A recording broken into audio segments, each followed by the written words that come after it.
veut nous donner ce soir, je vais vous inviter à tourner dans le Deutéronome 31. On va lire à partir du verset 14. Dans le livre du Deutéronome, chapitre 31. Vous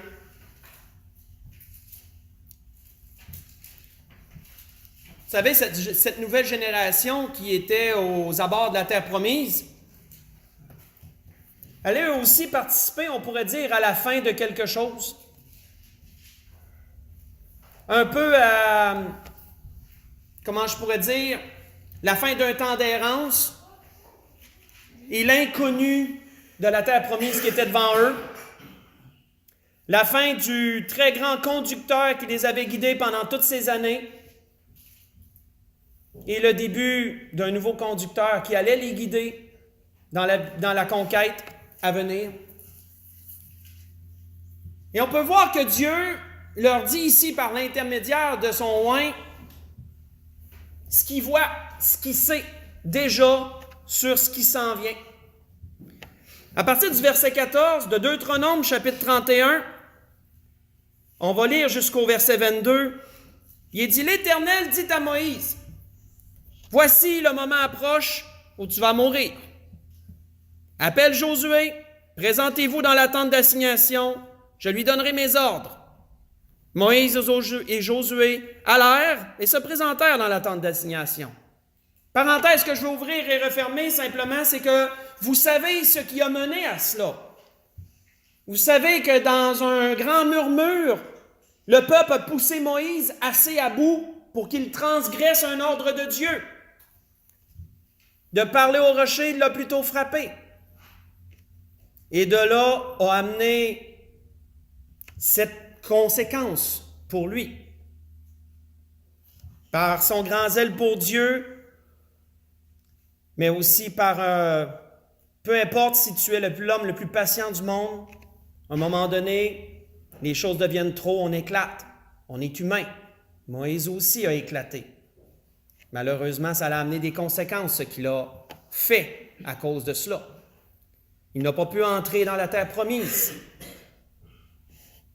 Quoiqu'il a eu un bon temps, il a été fidèle à Dieu dans toute sa maison, comme il nous l'a rappelé dans le livre aux Hébreux. Dieu a quand même décidé que son temps s'achève là. Son temps s'achevait là. Et là, Dieu a dit à Moïse d'aller dans la tente d'assignation avec Josué, celui qui allait prendre le flambeau et continuer. Et l'Éternel apparut dans la tente au verset 15, dans une colonne de nuée, et la colonne de nuée s'arrêta à l'entrée de la tente. Et l'Éternel dit à Moïse, voici, tu vas être couché avec tes pères. Ce peuple se lèvera, se prostituera aux dieux étrangers du pays au milieu duquel il entre. Il m'abandonnera, il violera mon alliance que j'ai traitée avec lui. Et en ce jour-là, ma colère s'enflammera contre lui. Je les abandonnerai, je leur cacherai ma face. Il sera dévoré, sera la proie d'une multitude de maux et d'afflictions.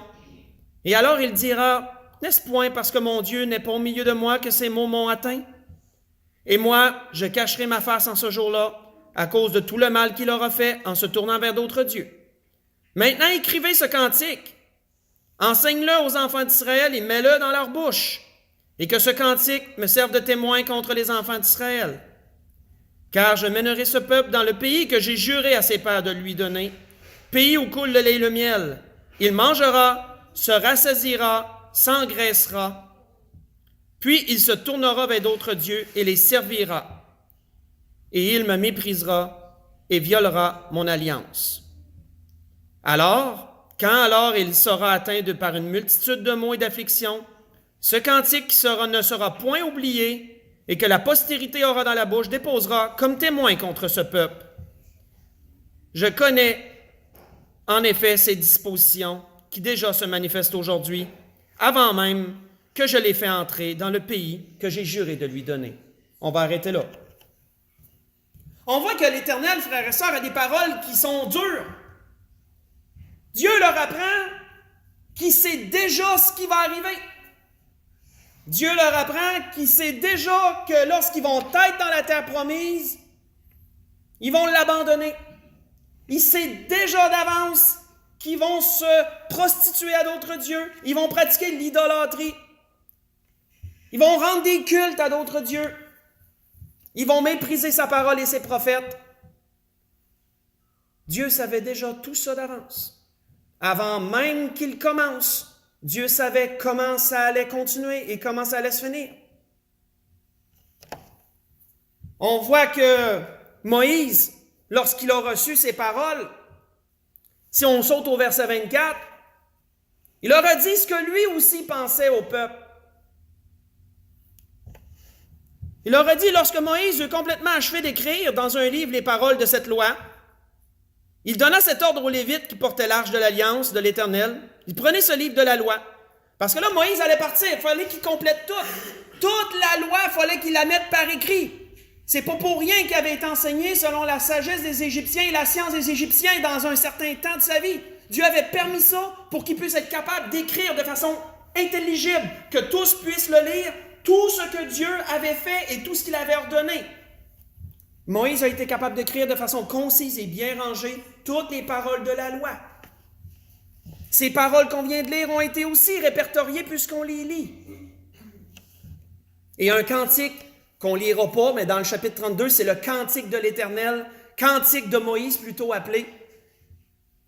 Un cantique que les enfants d'Israël devraient apprendre par cœur, et ce cantique un jour servirait à leur rappeler les choses. Tout ce qui venait de se dire et tout ce qui allait se dire. Mais entre-temps, là, nous voyons Moïse dire au peuple directement, à partir du verset 27, verset 26, « Prenez ce livre de la loi, mettez-le à côté de l'arche de l'Alliance de l'Éternel, votre Dieu. Il sera là comme témoin contre toi. Car je connais ton esprit de rébellion et la raideur de ton cou. » Ah, Moïse aussi connaissait ça.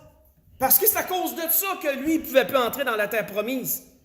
Fait que Moïse leur a dit, « Je la connais, moi aussi, votre rébellion. Moi aussi, je la connais, la raideur de votre cou. » Et si vous êtes rebelles contre l'Éternel pendant que je suis encore vivant au milieu de vous, combien le serez-vous plus après ma mort? Assemblez-vous devant moi, tous les anciens de vos tribus et vos officiers. Je dirai ces paroles en leur présence. Je prendrai à témoin je prendrai à témoin contre eux le ciel et la terre, car je sais qu'après ma mort, vous vous corromprez et que vous vous détournerez de la voie que je vous ai prescrite. Et le malheur finira par vous atteindre quand vous ferez ce qui est mal aux yeux de l'Éternel, au point de l'irriter par l'œuvre de vos mains. On va arrêter là. Moi, frères et sœurs, savez-vous ce qui m'a le plus surpris quand j'ai lu ça? C'était que malgré tout ça, le désir de Dieu était quand même de les faire rentrer dans la terre promise. Malgré tout ce qu'il savait, Dieu a quand même voulu leur faire exécuter le plan qu'il avait conçu pour eux. Quand on lit au verset 22 à 23, qu'on n'a pas lu, on voit qu'en ce jour-là, Moïse écrivit ce cantique et il l'enseigna aux enfants d'Israël. L'Éternel donna ses ordres à Josué, fils de Nun, et il dit, « Fortifie-toi et prends courage. C'est toi qui feras entrer les enfants d'Israël dans le pays que j'ai juré de leur donner, et je serai moi-même avec toi. » Et malgré tout ça, Dieu allait quand même continuer son plan. Malgré tout ce qu'il savait qu'il allait faire avec ça, ça ne l'arrêtait pas d'avancer. Ça ne l'arrêtait pas de continuer. Ça, c'est notre Dieu, frères et sœurs. Mais ce n'est pas la tendance humaine, par exemple. C'est pas comme ça que les êtres humains, eux, sont. C'est quoi la tendance humaine? Je vais juste vous lire une parole d'un prophète qui a été forcé d'annoncer une conséquence à venir à un peuple des Ninivites, Jonas. Voici la parole qu'il a exprimée. Je peux vous dire que ça nous reflète bien en tant qu'être humain. Lorsque Jonas a vu que les Ninivites se sont repentis à entendre sa grande prédication et son message d'avertissement, il nous a dit que cela déplut fort à Jonas et il fut irrité. Il implora l'Éternel et il dit, « Ah, Éternel, n'est-ce pas ce que je disais quand j'étais encore dans mon pays? C'est ce que je voulais prévenir en fuyant à Tarsis. Je savais que tu es un Dieu compatissant et miséricordieux, lent à la colère et riche en bonté, qui te repent du mal. » Vous savez, frères et sœurs, quand l'être humain sait comment ça va finir, S'il sait qu'une chose va finir d'une telle façon qu'il s'en doute bien fort puis que ça n'aime pas de la façon que ça va se finir, bien, il ne voudra pas le faire. Il serait fou, d'un point de vue humain, d'une logique humaine, d'entreprendre quelque chose que tu sais comment ça va finir puis que tu n'aimeras même pas comment ça va finir. Ça serait folie de la part de l'humain de le faire. À quoi bon? Vaut mieux pas le faire si on sait comment ça va finir puis qu'on n'aimera pas comment ça va finir. Jonas ne voulait pas aller sauver les Ninivites. C'était des païens, c'était pas des Juifs. Quelle honte pour un prophète juif d'aller annoncer aux païens la délivrance et le salut, la miséricorde de Dieu. Quelle honte! Et il ne voulait pas le faire parce qu'il savait ben trop que Dieu allait être compatissant. Il savait qu'il allait se repentir, puis il savait que Dieu allait y pardonner, puis ça, c'est ça. Je ne veux pas que ça finisse de même. Je veux qu'il meure, moi. Il ne voulait pas y aller. Dieu l'a forcé à y aller. Et là, nous voyons dans ce que je vous ai lu dans Jonas 4 qu'il se plaint. Il se plaint parce qu'il savait comment ça allait finir. Il va falloir qu'il le fasse quand même. Vous savez, frères et sœurs, ça c'est nous, c'est l'être humain, ça. Et je rends grâce à Dieu que l'être humain ne soit pas, que Dieu ne soit pas comme l'être humain.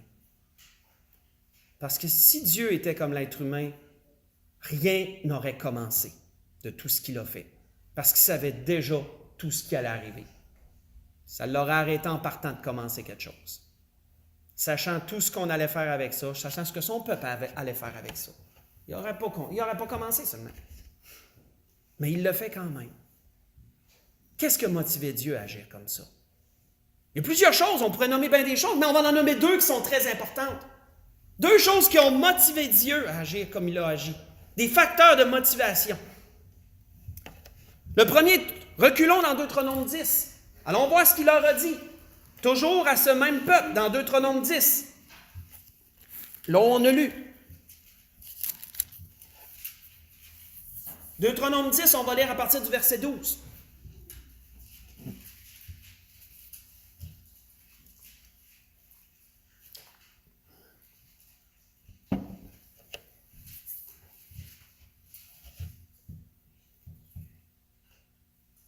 Dans toutes les exhortations que Moïse donnait à ce peuple, dans Deutéronome 10, à partir du verset 12, on va lire jusqu'au verset 16. Moïse leur disait, maintenant Israël, que demande de toi l'Éternel, ton Dieu, si ce n'est que tu craignes l'Éternel, ton Dieu, afin de marcher dans toutes ses voies, d'aimer et de servir l'Éternel, ton Dieu, de tout ton cœur, de toute ton âme. Si ce n'est que tu observes ses commandements, de l'Éternel et ses lois que je te prescris aujourd'hui, afin que tu sois heureux. Voici à l'Éternel ton Dieu appartiennent les cieux et les cieux des cieux, et la terre et tout ce qu'elle renferme. C'est à tes pères seulement que l'Éternel s'est attaché pour les aimer. Et après eux, c'est leur postérité, c'est vous qui l'avez choisi d'entre tous les peuples, comme vous le voyez aujourd'hui. Vous circoncirez donc votre cœur, et vous ne raidirez point votre cou. Arrêtons là. Le plus grand facteur de motivation de la part de Dieu, qui l'a animé à agir malgré ce qu'il savait comment ça allait aller, c'est bien sûr l'amour.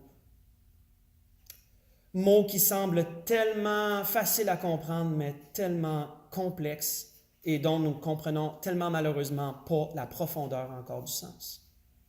On en effleure seulement que le dessus, malheureusement. L'apôtre Paul nous avait bien expliqué un jour aux Corinthiens qu'est-ce que ça comprenait l'amour. Je vais vous le rappeler, me le rappeler. L'apôtre Paul disait, l'amour est patient. Il est plein de bonté, n'est pas envieux.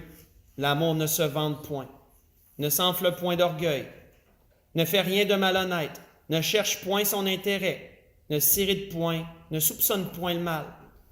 Il se réjouit point de l'injustice, il se réjouit de la vérité, il excuse tout, il croit tout, il espère tout et il supporte tout.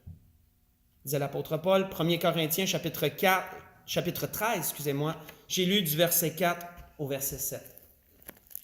Ce que l'apôtre Paul a décrit, c'était l'amour que Dieu a, qu'il a encore, qu'il avait pour son peuple à ce temps-là.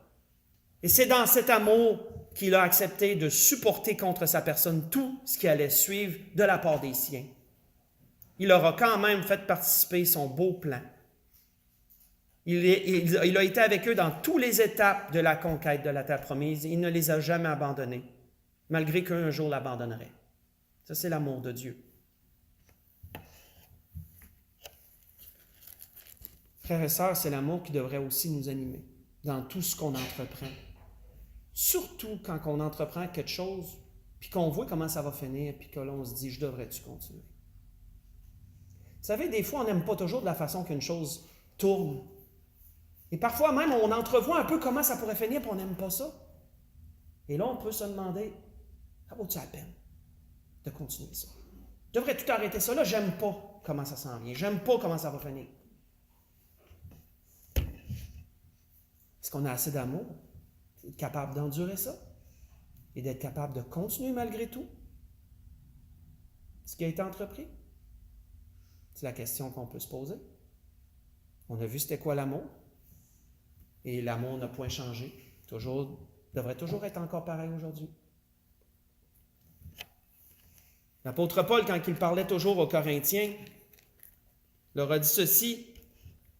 Il leur a dit, car l'amour de Christ nous presse, parce que nous estimons que si un seul est mort pour tous, donc tous sont morts, et qu'il est mort pour tous afin que ceux qui vivent ne vivent plus pour eux-mêmes, mais pour celui qui est mort et ressuscité pour eux, disait l'apôtre Paul. 2 Corinthiens, chapitre 5, j'ai lu versets 14 et verset 15.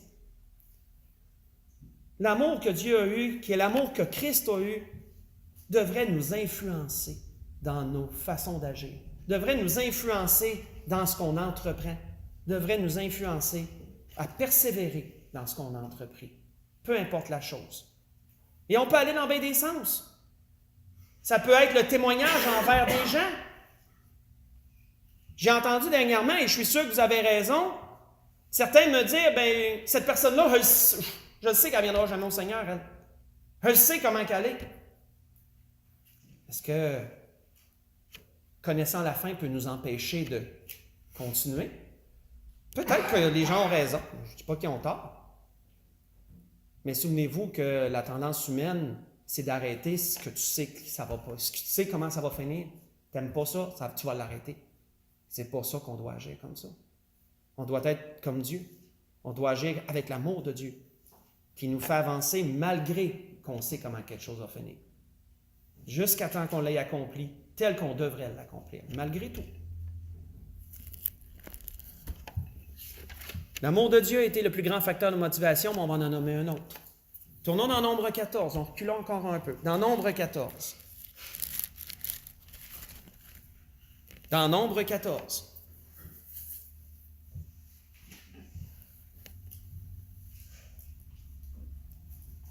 Moïse a osé un jour plaider la cause du peuple devant Dieu. Pas la nouvelle génération qu'on vient de lire, mais l'ancienne génération, leur père, qui avait hérité Dieu la première fois qu'ils étaient aux abords de la terre promise, par leur murmure, par leur découragement, et tellement que Dieu en a été assez fâché pour dire qu'il allait tous les exterminer. Il a lancé ça comme ça. Et son serviteur Moïse de dire quelque chose à Dieu, et on sait que Dieu sait toutes choses. Je suis sûr que Dieu, ça y a plu d'entendre Moïse dire ça. Mais Moïse a rappelé quelque chose, et Dieu en a pris compte. Dans Nombre 14, à partir du verset 11, il est dit, l'Éternel dit à Moïse, « Jusqu'à quand ce peuple me méprisera-t-il? Jusqu'à quand ne croira-t-il pas en moi, malgré tous les prodiges que j'ai faits au milieu de lui? Je le frapperai par la peste, je le détruirai, mais je ferai de toi une nation plus grande et plus puissante que lui. » Et Moïse dit à l'Éternel, « Les Égyptiens, d'où ils sont sortis, l'Égypte, les Égyptiens l'apprendront. Eux, du milieu duquel que tu as fait monter ce peuple par ta puissance. Ils le diront aux habitants de ce pays. Il savait que toi, l'Éternel, tu es au milieu de ce peuple, que tu apparais visiblement, toi, l'Éternel, que ta nuée se tient sur lui, que tu marches devant lui le jour dans une colonne de nuée et la nuit dans une colonne de feu. Si tu fais mourir ce peuple comme un seul homme, les nations qui ont entendu parler de toi diront, l'Éternel n'avait pas le pouvoir de mener ce peuple dans le pays qu'il avait juré de lui donner. C'est pour cela qu'il l'a égorgé dans le désert. Maintenant que la puissance du Seigneur se montre dans sa grandeur, comme tu l'as déclaré, en disant « L'Éternel est lent à la colère et riche en bonté, il pardonne l'iniquité et la rébellion, mais il ne tient point le coupable pour innocent. Il punit l'iniquité des pères sur les enfants jusqu'à la 3e et à la 4e génération. Pardonne l'iniquité de ce peuple, selon la grandeur de ta miséricorde, comme toi tu as pardonné à ce peuple depuis l'Égypte jusqu'ici. » Et le témoignage de Moïse a été assez puissant pour faire revenir Dieu de l'ardeur de sa colère. Et Dieu de dire, et l'Éternel dit, je pardonne comme tu l'as demandé. Qu'est-ce que Moïse disait, frères et sœurs? Sur quoi Moïse plaidait? Moïse plaidait sur le témoignage que ça allait rendre. Si Dieu exterminait son peuple là, et qu'il n'en reste que Moïse pour continuer, qu'est-ce que les Égyptiens penseraient de cette action-là? Est-ce que les Égyptiens sauraient tout ce que le peuple a fait contre Dieu dans le désert? Est-ce qu'ils raisonneraient en disant « Oui, mais ils l'ont tellement rendu à bout. C'est normal que Dieu ait fait ça. » Moïse dit non, les Égyptiens ne diront pas ça, Seigneur. Ils ne diront pas ça. Ils vont dire plutôt que tu es faible. Ils vont dire que tu les as abandonnés. Ils vont plutôt dire que tu n'avais pas la puissance de continuer et de les amener là où tu avais dit que tu les amènerais. Et Dieu a aimé ce que Moïse a dit. Et Dieu a dit, oui, je pardonne. Et je vais le faire continuer, ce peuple-là. Vous savez, frères et sœurs, le témoignage, qu'est-ce que les autres pensent? C'est quelque chose parfois sur lequel on devrait s'arrêter. Pas toujours, parce qu'il y a bien des ragots qu'on fait bien de laisser passer sans que ça nous touche.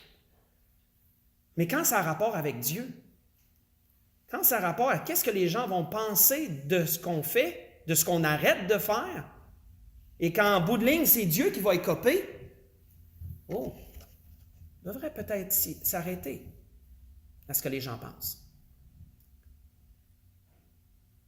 Vous savez, si on arrête d'entreprendre quelque chose qu'on a commencé, parce qu'on sait comment ça va finir, puis on n'aime pas ça, comment les gens vont prendre ça? Les gens qui nous entendent parler du Seigneur. Les gens qui savent qu'on a déjà reçu le Seigneur comme sauveur. Qu'est-ce qu'ils vont penser de ça? Vont-ils dire, c'est normal. Ils vont dire plutôt, tout ce qu'ils ont dit, là, tout ce qu'ils m'ont déjà dit. Regarde, qu'est-ce qu'il fait là? Et qui va écoper en dernier? C'est le Seigneur qui va écoper en dernier de tout ça. L'amour, frères et sœurs, nous presse. L'amour que nous devons avoir les uns pour les autres, l'amour que nous devons avoir pour le Seigneur doit nous presser. Mais le témoignage aussi que ça rend devrait aussi être un facteur assez motivant pour nous faire continuer d'avancer, malgré tout. Le Seigneur, juste avant d'aller à la conclusion, vous savez que le Seigneur savait qu'il serait méprisé et rejeté de plusieurs quand il était ici-bas. Le Seigneur savait que les grands qui avaient les rênes, qui tenaient les rênes de la religion, entre guillemets, à ce temps-là, les pharisiens, les docteurs de la loi, les scribes, les sacrificateurs, le Seigneur savait bien qu'il le rejetterait pour la grande majorité d'entre eux. Peu importe ce qu'il dirait, peu importe ce qu'il ferait, il ne le recevrait pas. Et le Seigneur le savait. Et qu'est-ce qui nous a été pourtant dit? Faites juste écouter. Il est dit que lorsque Jésus descendu de la montagne, une grande foule le suivit. Et voici un lépreux s'étant approché, se prosternant devant lui, il dit, « Seigneur, si tu le veux, tu peux me rendre pur. » Et Jésus étendit la main, le toucha et dit, « Je le veux, sois pur. » Et aussitôt, il fut purifié de sa lèpre. Puis Jésus dit, « Garde-toi d'en parler à personne, mais va te montrer au sacrificateur. Présente l'offrande que Moïse a prescrite, afin que cela leur serve de témoignage, disait le Seigneur. » Les gens ont besoin d'avoir un témoignage. Et je ne parle pas juste de parler. Ils ont besoin de voir des choses, frères et sœurs. Le Seigneur en était conscient. Et combien de fois le Seigneur a voulu rendre témoignage en envoyant des gens ou en disant une parole puis dire ça va leur servir de témoignage. Le Seigneur l'a répété souvent celle-là. Ça va leur servir de témoignage.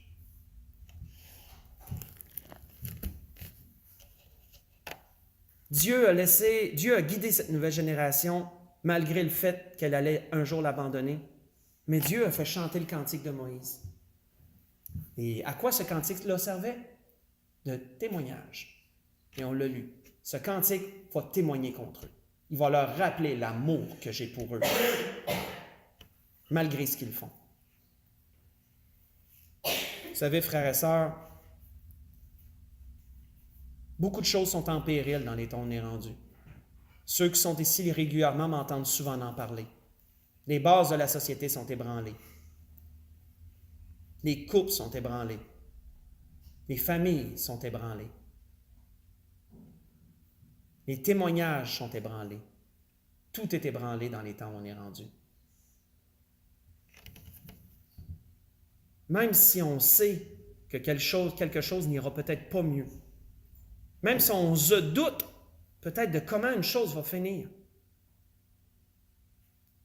si c'est pour la gloire de Dieu, si ça sert un temps soit peu au Seigneur, l'amour et le témoignage doivent nous presser de continuer. Ils doivent nous presser de ne pas arrêter. Pour conclure, c'était ce que l'Esprit voulait nous dire. Pour conclure, tournons dans Galates chapitre 6. L'apôtre Paul rappelle une chose. Galates chapitre 6.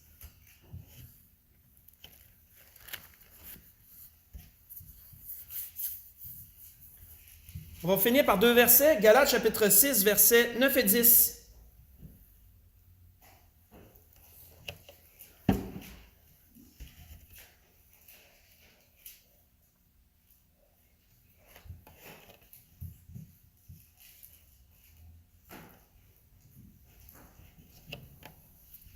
L'apôtre Paul disait, ne nous lassons pas de faire le bien. Prenez ce que l'Esprit vient de donner, mettez-le dans cette phrase. Ne nous lassons pas de faire le bien. Car nous moissonnerons au temps convenable si nous ne nous relâchons pas. Ainsi donc, pendant que nous en avons l'occasion, pratiquons le bien envers tous et surtout envers les frères. On pourrait dire les sœurs aussi, bien sûr, en la foi. La grâce que je nous souhaite à tous, frères et sœurs. Que l'amour et le témoignage puissent être des facteurs motivants dans nos vies pour les choses qu'on a entreprises, qu'on doit continuer et mener à terme avant que le Seigneur vienne nous chercher.